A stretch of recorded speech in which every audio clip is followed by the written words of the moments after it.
په ډالري جنګونو یې ځان او خلک دواړه تباه کړل. پاکستان کې 2 تازه او خونړي بریدونه شوي. جزئیات هم دلته وګورئ او چینل سبسکرایب کړئ.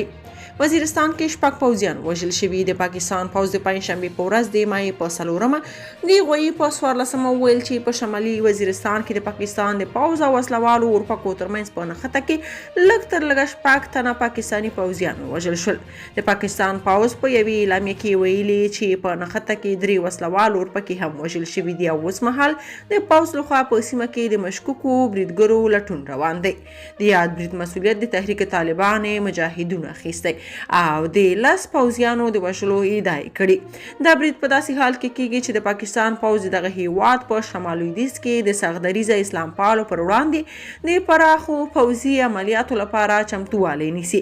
که څه هم د پاکستان د ملي امنیت کمیټې د دغو پراخو پوځي عملیاتو نیټه نه ده اعلان کړې، خو د تېرې میاشتې په لومړیو کې ویلي وو چې د عملیاتو موخه د پاکستان پر پوځ د سختدریځو اسلام پالو د بریدونو مخنیوی دی. په پاکستان کې د طالبانو د تحریک لخوا بریدونه وخت نا وخت کېږي.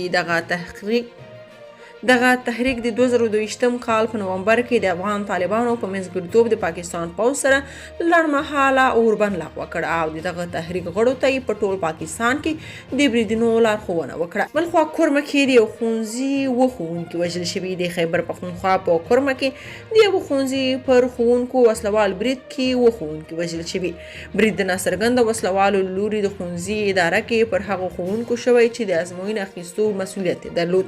له دې وړاندې پاړه چنار کې هم د ښوونځي پر موټر وسلوال برید کې یو ښوونکی وژل شوی و. د وژل شوو ښوونکو د هویت په اړه څه نه دي ویل شوي او نه د برید مسؤلیت کومې وسلوالې ډلې په غاړه اخیستی. که تاسو په دې اړه څه نظر لرئ په کومنټ کې شریک او چینل سبسکرایب کړئ.